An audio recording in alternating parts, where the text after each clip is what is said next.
So, Cindy, what identities do you lead with now?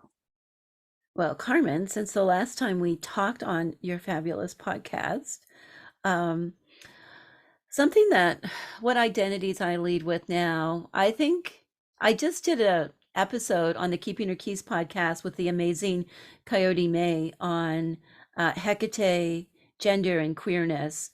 So I have been thinking a lot about my place at that crossroads and that intersection. Um, so I would say like my queerness and thinking about gender is kind of what I've been leading with personally. And then, of course, having a new book come out, the author identity comes back to the surface because it's been a few years since I've had a book come out. So right now, I think those two are big. And I think you might be able to relate to this one personally as well. My youngest son is soon graduating high school. So the motherhood role is changing. So those are the three big ones for me right now. Mm.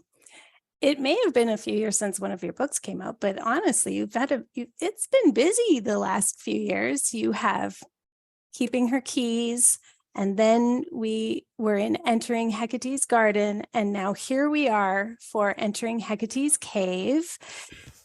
These three books seem to be guiding us along a larger narrative arc, but maybe there's more too. So just for folks who are new to your work, how do you see these three books fitting together? Thanks for asking that question because since Hecate's Cave came out a couple of weeks ago, that's been one of the most popular questions that I've been asked. Like, which book do I start with? Is there an order? And there are three really interrelated books, but very different books. So the Keeping Her Keys book, I called it an introduction to Hecate's modern witchcraft, and it is a survey of different personal development techniques merged with ritual and some natural magic, and of course, devotion to the great goddess Hekate herself. So that book gives you a little bit of everything. The second book, Entering Hecate's Garden, is my offering to the green world and the practice of what I would call holistic herbalism that combines magic as well as the physiological and psychological applications of different plants.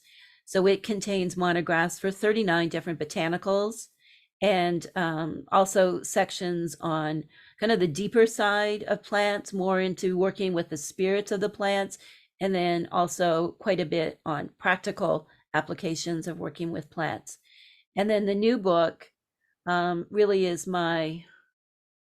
I want to call it my testament. It's my testament to my own journey. It's an offering to my students that I've taught over the years. And it is really like a form of devotion to Hecate as well. I feel like there is so much of me and my journey in entering Hecate's cave. And it is really that deep dive into merging psychology with Hecate and the deeper world of spirits and natural magic and so on. So in terms of like, which book should you begin with? I would say begin with the book that has the most vitality for you. If you are called to deep shadow healing and you have survived significant trauma in your life, perhaps entering Hecate's cave will help you. Of course, it doesn't replace therapy or other forms of treatment. If you are just curious about Hecate, the Keeping Her Keys book is really great because it gives you a little bit of everything. I designed it as a course that you can work at over a year. And then if you, like me, love the spirits of the green world and really want to reconnect to plants and your natural magic, then Entering Hecate's Garden is for you. But you're right, there is a larger story. I am spinning book by book, which is, certainly for me, a lot of it is about revisiting ancient mythology and practices surrounding the goddess Hekate and other mythic figures associated with her, like Medea and Circe. In Hecate's cave, it's really centered around Persephone and Demeter, and Hecate is another trio. So for me, a lot of it is reaching through the mists of time to revisit these stories and find, the psycho-spiritual aspects of the stories that we identify with as a mechanism for connecting to what's so much greater than us, but also lives inside of us. Those are the keys. Is there a clue for those of us who are big fans and have been for a while in the motif of the trio and the two books having matching covers? Is there a third that goes with them? There could be.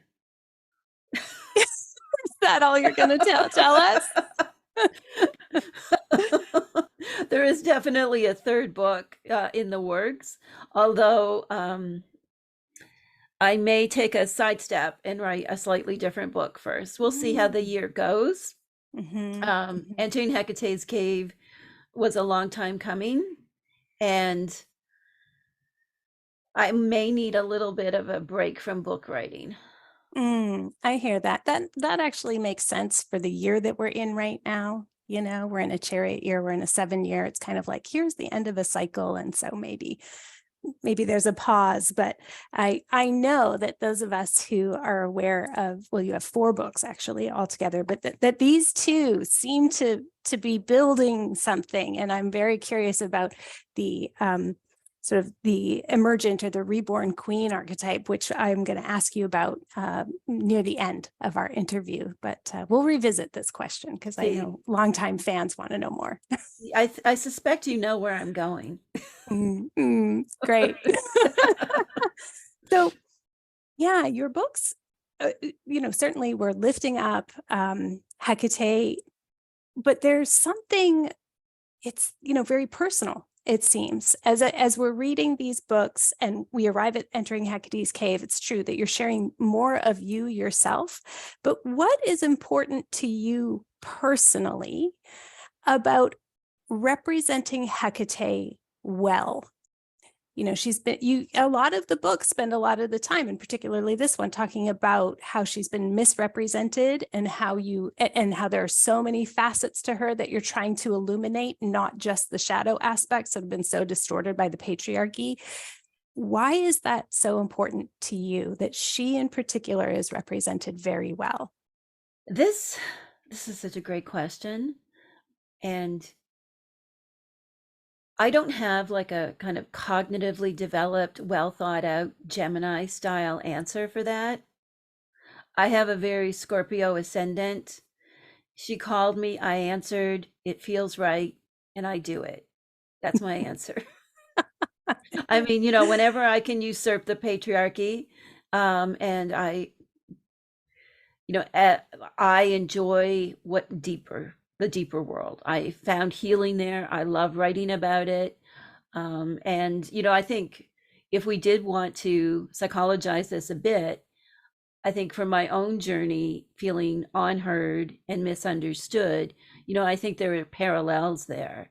And, my work in academia and in healthcare, so many stories of many women, because I worked a lot in women's health, but also many others who are marginalized, how their stories too are often twisted into a narrative by the power structure.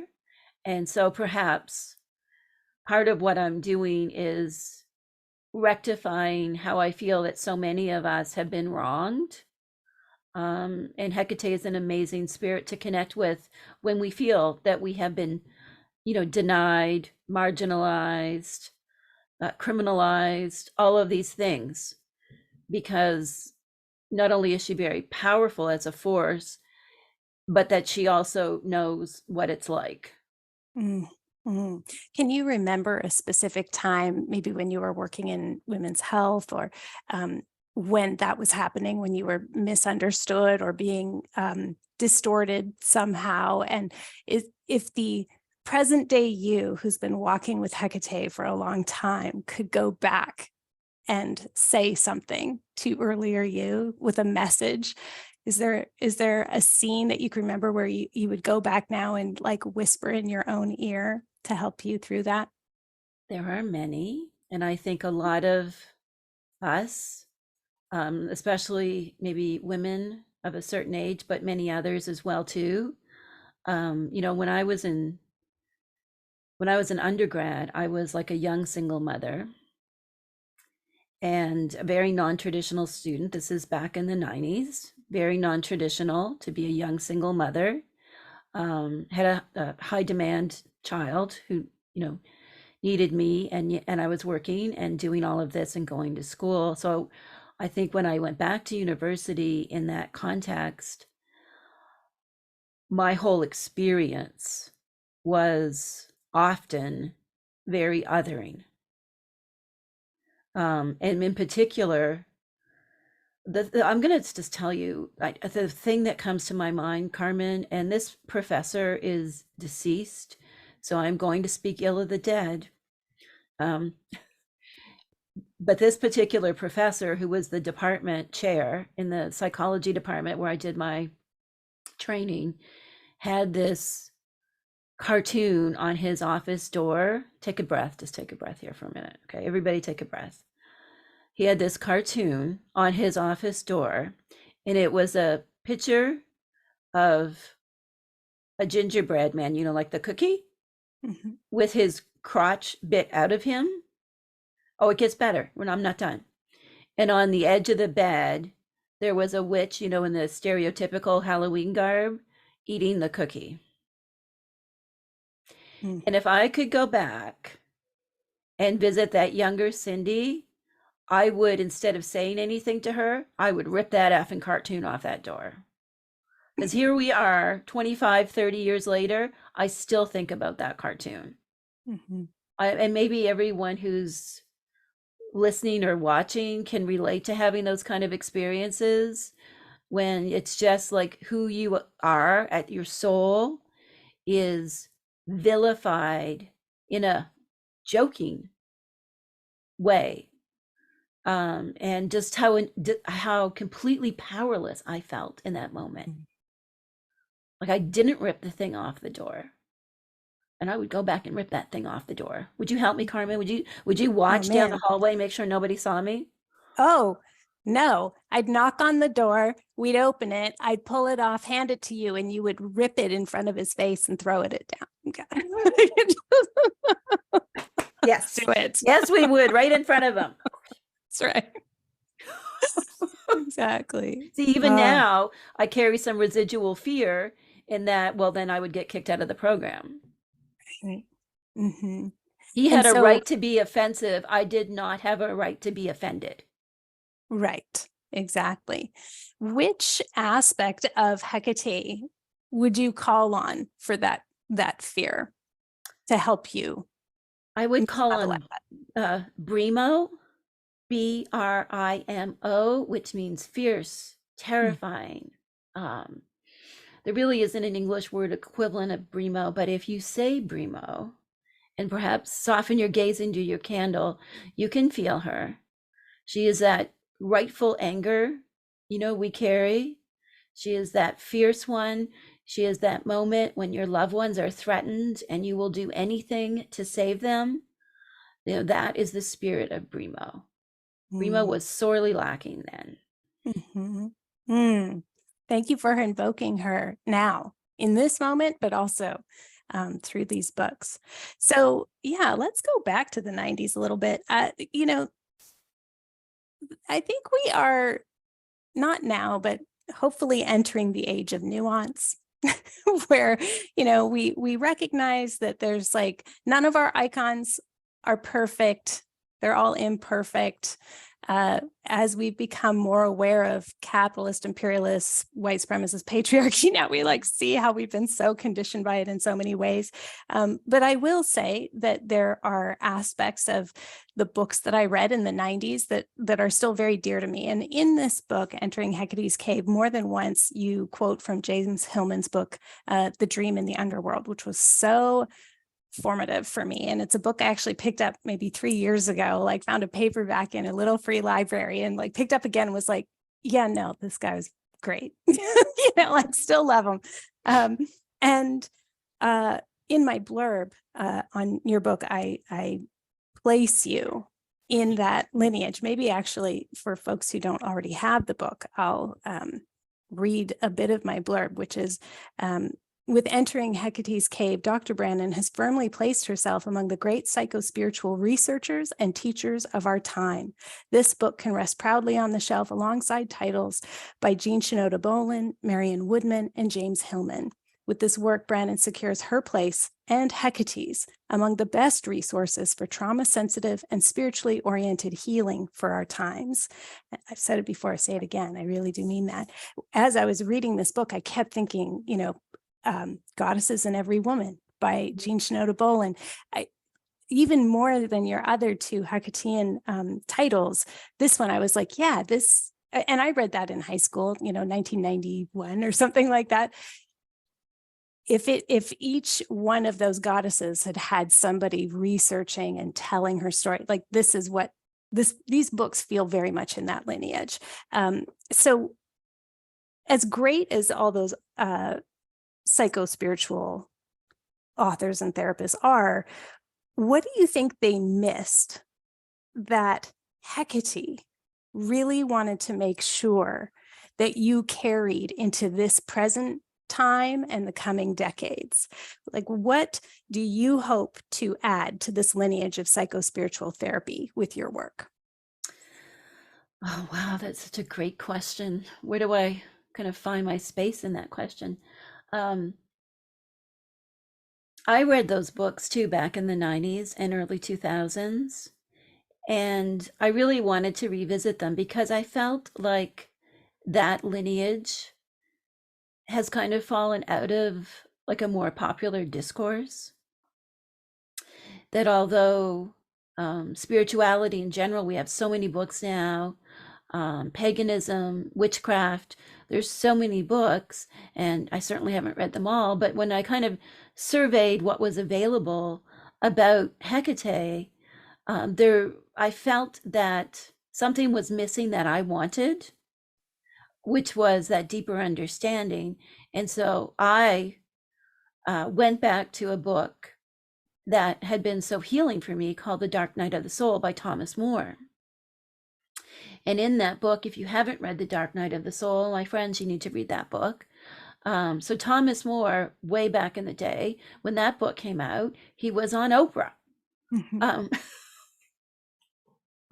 And I read the book for the first time then, and probably didn't pay much attention to the passage on Hekate. Was interested, but not really took much notice of it. And then when I, probably 15 years ago, like I revisited that book, and then I discovered that Thomas More was James Hillman's best friend. Did you know that? I didn't know that. I'm gonna explains a lot, doesn't it? The soul off the shelf, and yeah, right? Exactly. It does explain a lot. And then so I went back to James Hillman and really started to understand the dream of the underworld. And at the same time, I'd been doing more research on Hekate and kind of stumbled into the Hekate of the Neoplatonic philosophers, of like Proclus, and in the Chaldean oracles, where Hekate was anima mundi, soul of the world. She was this great mediating force, and all the beauty that I found there. And so I felt like there was a lot missing, although Hillman certainly approached that in different books, not just this book, but he has another book on anima. I felt there was a lot of ground that didn't get covered. And I also had this, and it might be a personal bias, but even like I love Jean Shinoda Boland's work. And in The Goddesses and Older Women, she does talk about Hecate, but I kind of felt like she was missing the boat a little bit. Mm. And then in my study of in-depth psychology and, like in Jungian psychology and how they talk about myths and archetypes and all of this, I always kind of felt like a little affronted. They either didn't leave out Hecate or they talked about Hecate as she was like, I call her Macbeth's Hecate. Right. Mm-hmm. Or she was Macbeth's Hecate.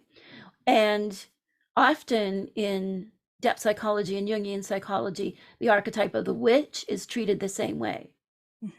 And all of the beauty of witchcraft as like a healing path for wholeness and for healing others, really, I didn't see a lot of that in those books. And certainly and Hecate tended to be very kind of flatlined. And at the same time, I had done this research and discovered that there was a lot more to Hecate than what was kind of being presented within psychology, but also presented in like paganism and witchy books and New Age books. However, like Thomas More and James Hillman got her right. And I thought that was very interesting. And so I wanted to write a book that was certainly like an homage to James Hillman and the great Marion Woodman. But even Marion Woodman, I've listened to so many of her audio recordings, and you can get them on Audible. So I've listened to hours and hours of her audio recordings, and she never kind of goes all the way into the cave. And I know, in terms of therapy, like a Jungian or another type of analyst in that kind of occupation, they might say, well, you can't go safely deep unless it's one-on-one. And, through my teaching of the course that this book is based on, which is known as Lampadia, which means basically the lamp bearer, the torch bearer, I knew like there are ways to safely apply this because, my training is as an applied social psychologist. So this is what my career has been, is taking things from therapy and finding aspects of it and reinventing it in a way that people who don't have thousands and thousands of dollars to spend on this type of therapy, that they can still benefit. So, that was kind of like just coming together and wanting to really honor the lineage of Marion Woodman in particular and James Hillman as well. And also, this might be a little like kind of coming in, we're inviting an unexpected spirit into the room, but also Elena Blavatsky. Because when you look at her work and what she did, and she is definitely like one of my spiritual ancestors that I honor, that she's so misunderstood and misrepresented. Even during her lifetime, she became vilified and, was the target of a real witch hunt, to prove that she was a fraud. However, as a philosopher, as a theosophist, as a thinker, as an innovator, she brought to the Western mind so much that today is so embedded in our culture, and she never is acknowledged as the one who brought these ideas to the West. For example, yoga. She was really involved in bringing yoga to the West, and most of us love our yoga. So, for me, it was part of this is honoring those spirits that I feel have been somewhat unacknowledged in a very more open way. This is why I wanted to include like quotes.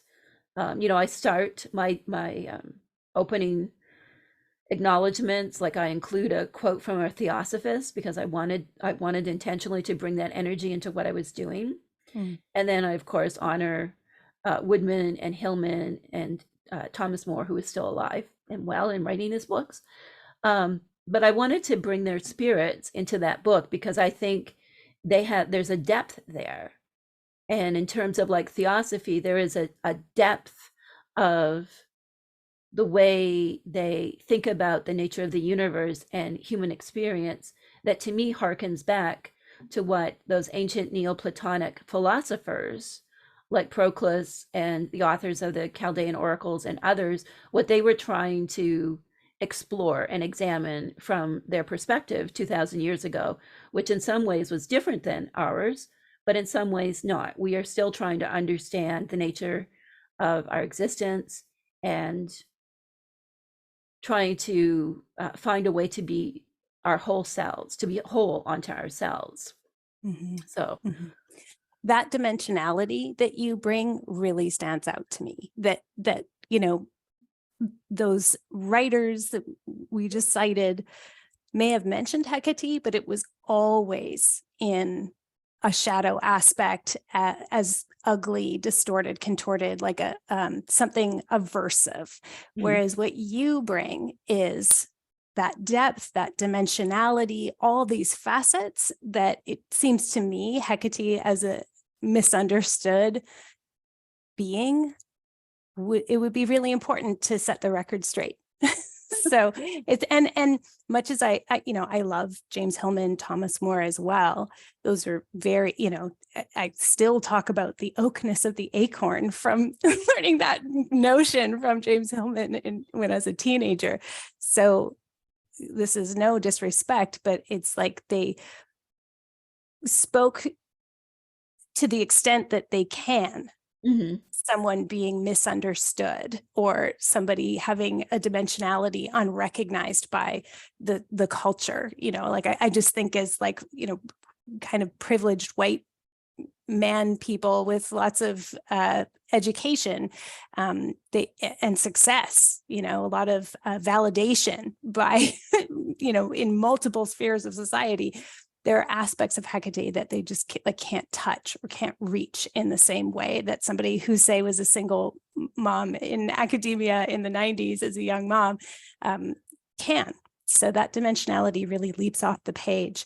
I do want to stick a little bit with a section here where you are quoting James Hillman from Dream in the Underworld and talk about Hecate, the filth eater. So he writes, "The junk of the soul is primordially saved by Hecate's blessing, and even our trashing ourselves can be led back to her. The messy life is a way of entering her domain and becoming a child of Hecate.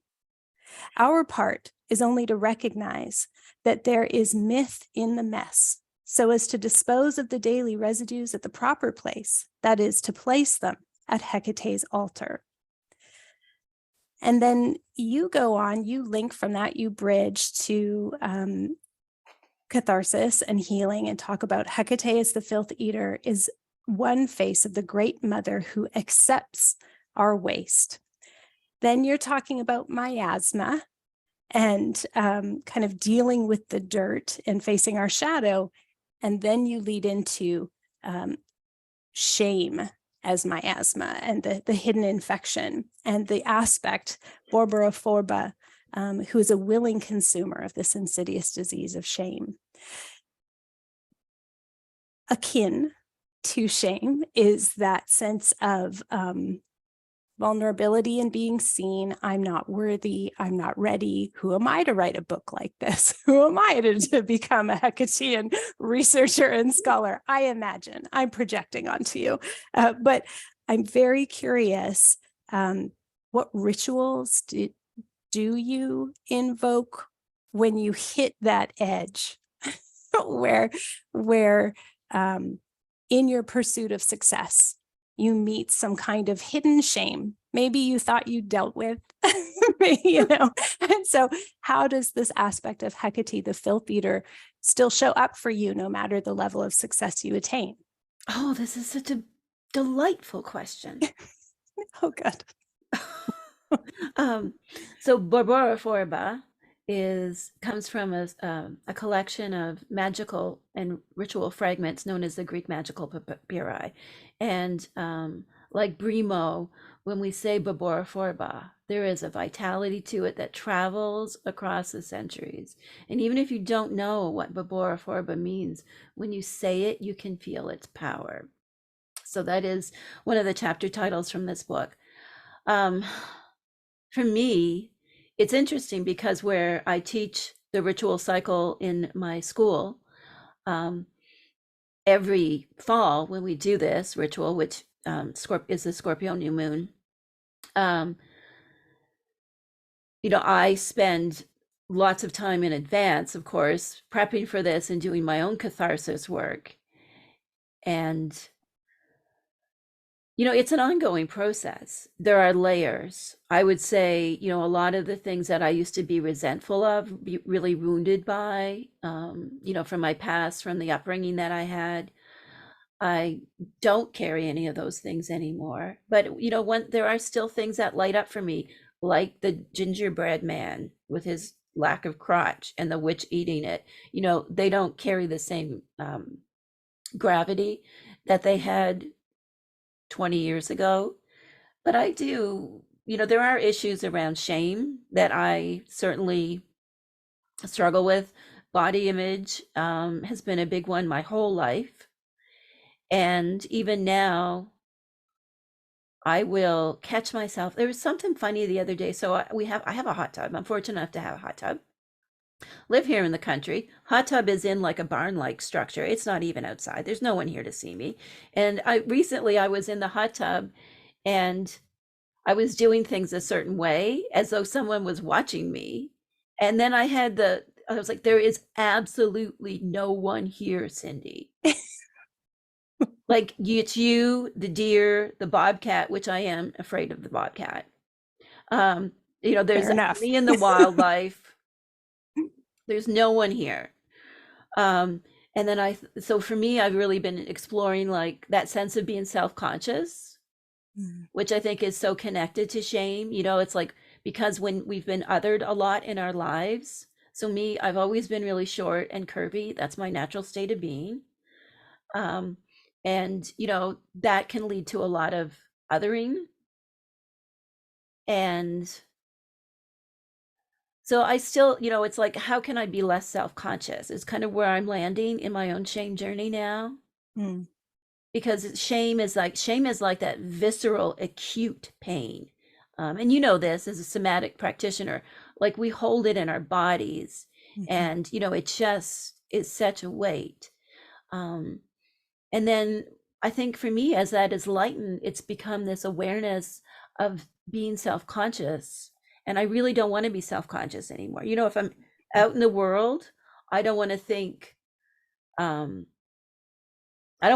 about like how I'm presenting myself out in the world. I just want to present myself the way I want to present myself, and then not think, when a new book comes out, it's like, what are the right things to say to promote it? Like all of those kind of things. And with this book coming out, I'm just going to be 100% honest and authentic, and kind of lead with what's really important to me. I did this really goofy unboxing video. I don't know if you saw, did you see that? I did. Yeah, it's cute.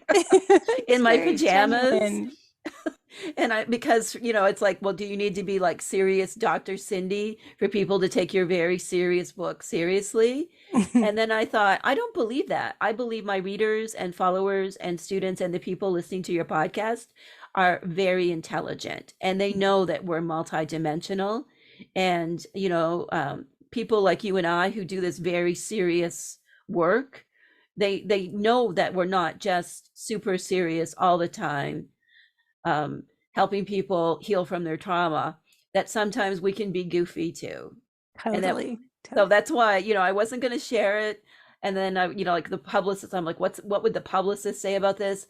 And then it was late at night and I was like, I'm just going to put it on Facebook because I love it. And then the publicist was really, she liked it too after I did it. Great. So I don't think a publicist would say, oh, definitely do an unboxing video in your pajamas where you throw bubble wrap at the fireplace with glee and abandon. But But this leads me to, I think, well, just as you lead us through the book to seek the gifts of Hecate, or at least to experience. It's a glimpse into the gifts of journeying with her through the cave. It's the return, right? It's the emergence. And you write near the end that, humans are programmed to seek the transcendent. And that sort of leads us into the chapter of the reborn queen. So how would you describe some of the gifts and rewards that people could hope for or might expect as we emerge from Hecate's cave after journeying with her? Well, for me, it's about finding that sense of wholeness, like that it's acceptance of the past, it's an embracing of all of yourselves, and, like, to use some IFS language. It's Internal family systems for listeners who don't know what that is. Yeah. I was just about to do that. I was like, sorry. We need to do like the 2-minute IFS explanation. Just Google it, internal family systems. It'll help. Yeah. And, it's from living from the center of our being. And it's that sense of being like safe in your own skin, even when the environment around you is not safe, that you are on your own side, that, like, beloved, I am here for you, which I think comes from a Buddhist teacher, but I forget who it is now. But, it's like, but when you say, beloved, I am here for you, you're saying that to yourself, all of yourselves. We are in this together, and we are working to be safe and whole and wise mind, to borrow from dialectical behavior therapy. We have that wise mind where we're making the decisions that are in our best interest, and working on developing secure attachment, of course, because many of us who have significant trauma have a huge difficulty trusting anyone else because of our early childhood adverse experiences. So to be the reborn queen, the reborn Kore, is to emerge like Persephone from our time intentionally in the underworld of Hecate's cave, conversing with our shadow with love and acceptance, and not trying to kill our shadow, but to tame it by listening to it and learning from it. It is that sense of being who you are and just being safe in your own skin. Does that make sense? Absolutely. Absolutely. I would like to end on, so we always have the same last question, but we've heard how you cope with grief and rage in your first time on the podcast. We've heard the second time where you're finding joy. This time, I'd love to end by hearing, where are you finding the transcendent these days, Cindy? Where do I find the transcendent these days? Well, I'm going to tell you a story. So I mentioned earlier that I have this hot tub, and I call it my cauldron. So I have a very transcendent, deep experience with this hot tub. It is obviously a luxury item. I live very simply. My house is very simple, but I do have this really nice barn structure built on the side of my house that is very lovely. It's the mess. It is like the rest of the house is good, and then you go out there and it's like, oh. And I call it Hecate's porch, because that's her role as Propylaea and so on. The titles associated with gates and threshold. It can also be translated as porch, right? So I call it Hecate's porch. And for me, I soak in that, I have my sacred smoke and my candles. There's a whole thing.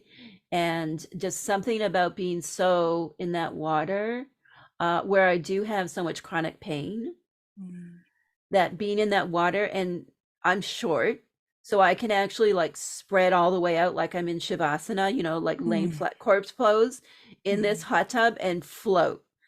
Wow. I'm just imagining you being alchemized in the cauldron, Hecate's cauldron, that somebody else would be like, oh, she's having a little hot tub. But you're actually involved, I'm out there with the smoke, alchemical and I'm floating and, I'm chanting and I'm just transcending, listening to music. There's this song by Alanis Morissette called Her. I don't know. Do you know that song? I don't think I know It's it. so transcendent. You'll love it. Okay.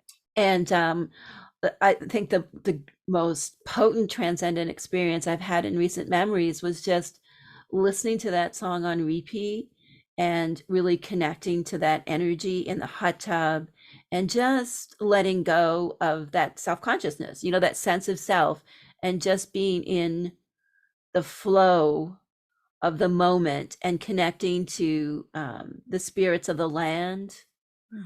For me, that's so important, to call the elements, to honor the elements, and just feel that connection. And like looking over the Atlantic with the woods around, and just, I live in a fairly wild place. It's not overly civilized. So for me, that experience is just so transcendent. And then it's also just those little moments, like when we had that eclipse, that lunar eclipse recently. I don't know. I was just up super early and standing in the middle of the little one lane road that we live on, trying to get pictures and see the eclipse. And I had a rough bout of COVID and then I'd gotten bitten by a brown recluse spider. So I had a really rough year anyway, it was a bad year physically. Things happened. And I had still really been struggling with like the fatigue and everything of that, because I had said, it'll take you months to recover from this brown recluse spider bite, because I had necrotized. It was necrotized. It was a mess. Jesus. And so then that moment when I was just really experiencing that lunar eclipse, like I came back, it was transcendent. I came back in and I was changed. I haven't been nearly so fatigued since. Wow.